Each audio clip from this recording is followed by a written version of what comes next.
Integration by method of substitution. इस method में हमें जो इंटेग्रल दिया गया होता है उसमें जो वेरिएबल है उस वेरिएबल को हम एक ऐसे सूटेबल वेरिएबल से चेंज करते हैं ताकि हमें इंटीग्रेट करने में आसानी हो। मिसाल के तौर पे अगर हमारे पास इस तरह का इंटीग्रल हो f ऑफ x dx हो, तो बाय मेथड ऑफ सब्स्टिट्यूशन इसमें हम x को पुट करते हैं f ऑफ t के बराबर और dx आ जाता है f dash of t dt।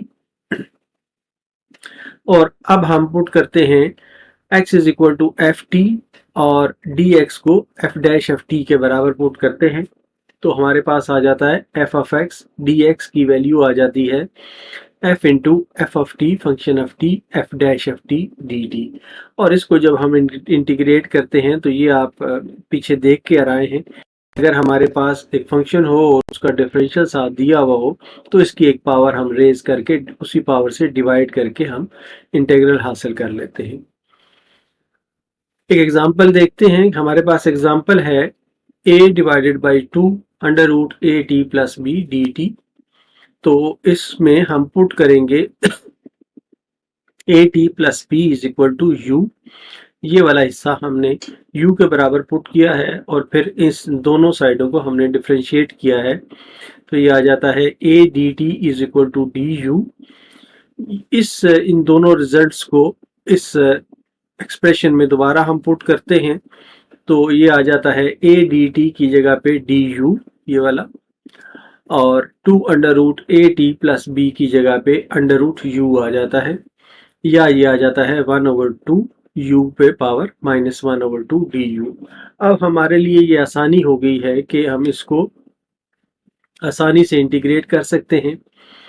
तो इस को इंटीग्रेट करते हुए हमारे पास u power -1/2 -1 divided by -1/2 plus 1 आ जाता है, जिसको सिंप्लीफाई करके हमारे पास u पावर 1/2 प्लस c आ जाता है।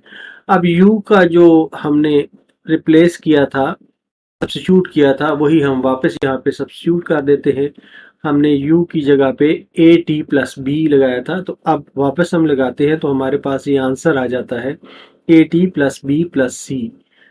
इस तरह से हम सब्स्टिट्यूशन के मेथड से इंटीग्रेशन को आसानी से सॉल्व कर सकते हैं। नेक्स्ट हम देखते हैं कि स्टैंडर्ड एक्सप्रेशंस अगर इस तरह के दिए गए हों तो क्या चीज़ हम सूटेबल होगी कि सब्स्टिट्यूट कर सकें।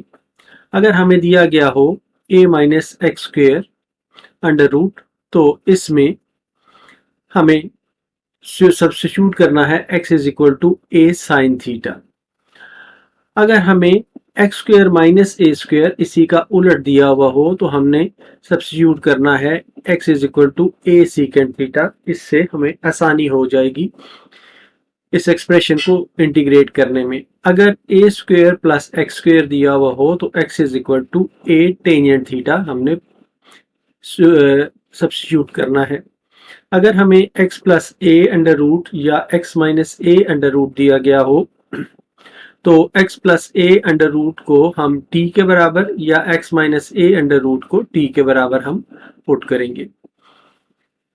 अगर हमें 2a minus x square under root दिया हो तो इसमें x माइनस ए को a साइन थीटा के बराबर पुट करेंगे, और अगर 2a प्लस एक्स स्क्वेयर दिया हुआ हो तो x प्लस ए को a सीकेंड थीटा के बराबर पुट करेंगे, और इस तरह हम एक सूटेबल एक्सप्रेशन हासिल करेंगे जिसे आसानी से इंटीग्रेट किया जा सकता है।